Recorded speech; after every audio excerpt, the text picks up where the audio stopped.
Hello friends, आज मैं आपको बताने वाला हूँ एक लेटेस्ट सुपरनैचुरल के ड्रामा रेवेनेंट के फर्स्ट एपिसोड के बारे में। और सबसे पहले हमें नज़र आते हैं मिस्टर गंगमा नाम का बंदा जो अपने घर पे होता है और उसके पास एक बुरी आत्मा यानी कि इविल स्पिरिट आती है।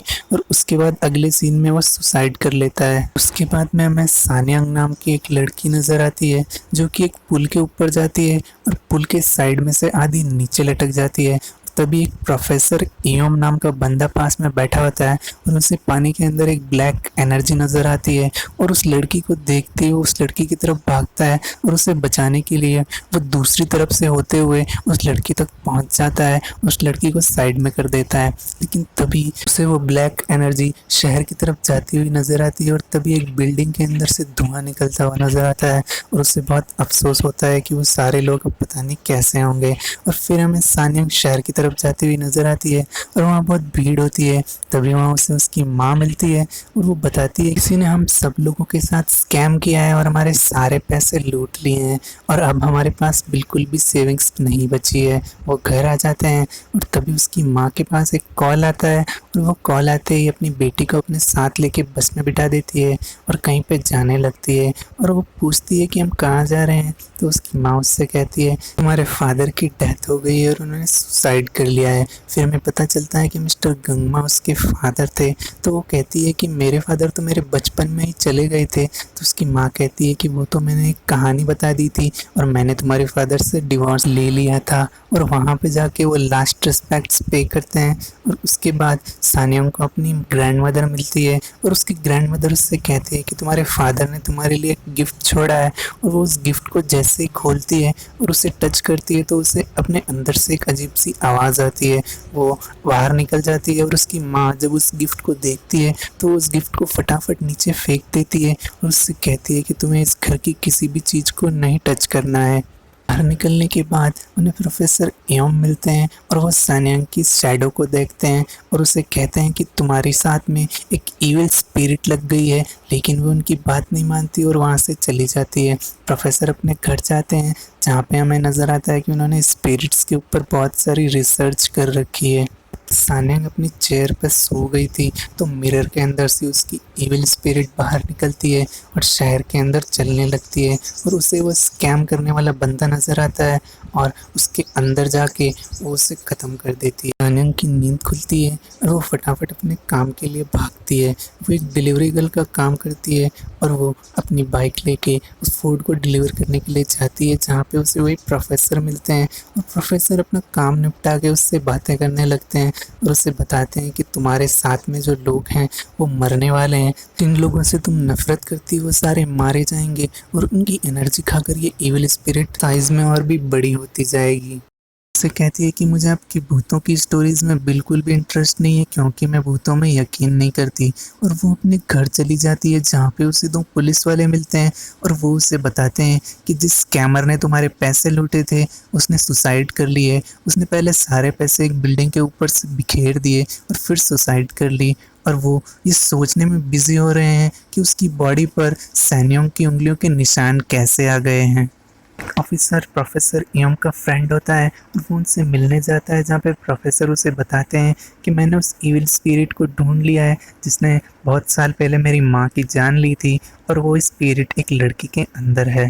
सान्यांग की एक फ्रेंड अपने लिए एक रूम रेंट पर लेती है और सान्यांग उसके रूम पे मिलने जाती है। दोनों एक दूसरे से मिलके बहुत खुश होते हैं और दोनों साथ में खाना खाते हैं। फिर बातें करने के बाद में सान्यांग वहीं पे सो जाती है और रात को उनकी खिड़की से अचानक दो हाथ निकलते हैं और उनके हाथ में मोबाइल फ़ोन होते हैं। वो उन लोगों की रिकॉर्डिंग कर रहे होते हैं। तभी सान्यांग की आँख खुल जाती है और वो बाहर निकल के डंडा लेती है और उन लोगों का पीछा करने लगती है। लेकिन वो लोग कहीं जाके छुप जाते हैं, अलग अलग रास्ते से भाग जाते हैं और सान्यांग और उसकी फ्रेंड पुलिस स्टेशन में जाके उनकी कंप्लेन करती है। और जब वो दोनों वापस घर आ रही होती है तभी उन्हें एक लड़का मरा हुआ मिलता है और सान्यांग ये सोचने लगती है कि जो प्रोफेसर बोल रहे थे क्या वो सच हो सकता है।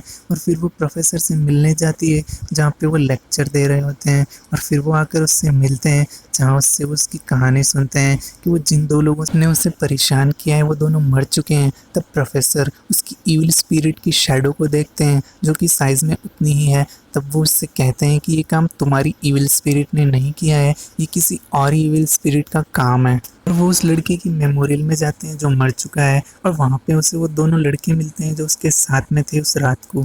वो भागकर उन्हें पकड़ लेती है और उनसे पूछती है कि वो एक और लड़का कहाँ पर है जिसके हाथ में 4237 लिखा था। तो वो लड़के बोलते हैं कि वो लड़का तो कब का मर चुका है और वो हमारे साथ में उस रात को नहीं था।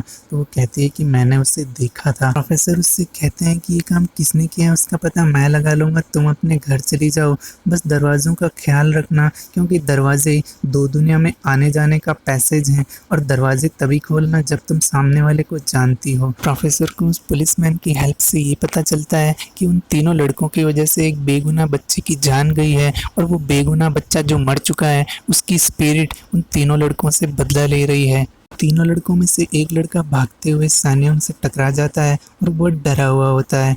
वो उस लड़के के रूम में जाती है जहाँ उसे एक दरवाज़ा खुला हुआ मिलता है। तभी हमें प्रोफेसर नज़र आता है जो कि उस लड़के के घर पे जाता है, और वहाँ पे उसे एक बच्चे के रोने की आवाज़ आती है, और तभी सानियोंग को उस बच्चे की स्पिरिट एक मिरर के अंदर नज़र आती है।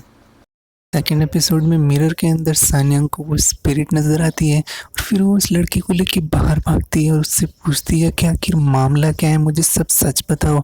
तो वो लड़का कहता है कि हम तीनों बच्चे स्कूल की छत पे जाके बैठे थे, तभी ये आया और हमसे कहने लगा कि मेरे मरने के बाद में मेरी बहन की हिफाजत करना, और वो छत से नीचे कूद गया और उसने सुसाइड कर ली, और हमने उसे नहीं मारा था।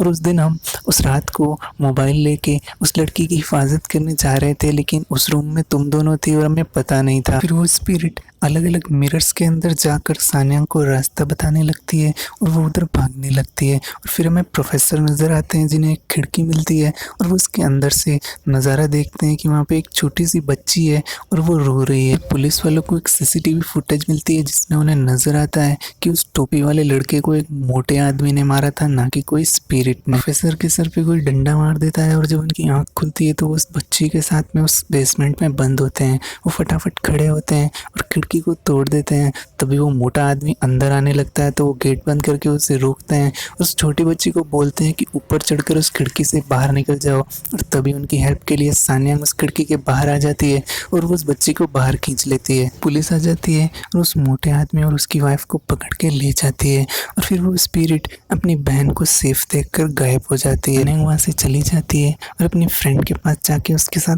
टाइम स्पेंड करती है, और अगली सुबह उसकी फ्रेंड उसे एक शादी में ले जाती है जहाँ पे वो पुलिस डिटेक्टिव भी होता है जो कि उसके घर पे आया था। और सानियांग थोड़ी देर बैठने के बाद वहाँ से चली जाती है क्योंकि उसे एक पार्ट टाइम जॉब पर जाना है। और जब वो वहाँ पे जाती है तो वहाँ पे एक छोटी सी बच्ची उसका सर खा जाती है क्योंकि उस बच्ची की एक डॉल गुम गई थी। वो उसे ढूंढने की कोशिश करती है लेकिन उसे नहीं मिलती। प्रोफेसर सानियांग के घर पे जाते हैं जहाँ पे उन्हें उसकी माँ मिलती है और उससे पूछते हैं कि सानियांग ने हाल ही में किसी ऑब्जेक्ट को टच किया था जो कि बहुत पुराना हो। तब वो बताती है कि हाँ, उसने एक ऑब्जेक्ट को टच किया था, और फिर वो वहाँ से फटाफट भाग जाते हैं। सानियांग काम के बाद में एक रिवर के पास जाके बैठ जाती है, लेकिन उसके हाथ में उस बच्ची की घुमी हुई डॉल होती है और वो उसे चाकू से काट रही होती है, और उसकी बॉडी उस इविल स्पिरिट के कंट्रोल में होती है। जब उसे होश आता है तो अपने हाथ में वो डॉल देख के डर जाती है और वहाँ से भाग जाती है, और एक बड़े से मिरर के सामने जाके रुकती है जहाँ पे उसे मिरर के अंदर इविल स्पिरिट की शैडो नजर आती है, और फिर वो इविल स्पिरिट उसे अपना चेहरा दिखा देती है। फिर वो स्पिरिट गायब हो जाती है और कहीं जाने लगती है, और हमें उसकी ग्रैंड मदर नजर आती है कि उस ऑब्जेक्ट के ऊपर उसके डैडी के लिखे हुए नोट्स पढ़ रही है। प्रोफेसर उनसे मिलने आते हैं, उस ऑब्जेक्ट के बारे में पूछते हैं, और वो ऑब्जेक्ट वहीं पे होता है और उसे देखते हैं। तभी अचानक उनके दरवाजे पे खटखट होती है और वहाँ पे वो इविल स्पिरिट आ जाती है, और प्रोफेसर को उसकी शैडो दिख जाती है और वो उसकी ग्रैंड मदर को बचाने के लिए जाते हैं। दरवाज़ा तोड़ के अंदर घुसते हैं, तब तक उसकी ग्रैंड मदर सुसाइड कर लेती है। वो उसे बचाने की कोशिश करते हैं, तभी सानियांग भी वहाँ पे आ जाती है, लेकिन वो उसे बचा नहीं पाते। एम्बुलेंस के आने से पहले ही सानियांग की ग्रैंड मदर की डेथ हो जाती है, और वो बहुत सैड हो जाती है और रोड पे चलने लगती है, और गाड़ियाँ उससे टकराते टकराते बचती हैं। लेकिन अचानक से बहुत सारी गाड़ियाँ आ जाती है और प्रोफेसर आके बीच रोड से उसे साइड में लेके जाते हैं। पुलिस वालों को सानियांग की ग्रैंड मदर के हाथों पे भी वही इंजरी के निशान मिलते हैं जो कि उसके डैड के हाथों पे मिले थे, और जो बाकी सारी डेड बॉडीज़ के हाथों पे मिले हैं। सीनियर डिटेक्टिव जूनियर डिटेक्टिव को बताता है कि ये पहला केस नहीं है, ऐसे केस 1995 से आ रहे हैं और मेरा पहला केस वो था जब एक लेडी अपने बच्चे के साथ में एक होटल में रुकी हुई थी, लेकिन उसने सुसाइड कर ली थी। उनके हाथों पर भी हमें इसी तरह के निशान मिले थे। हम दोनों मिलकर इसी तरह के केसेस पर फोकस करेंगे।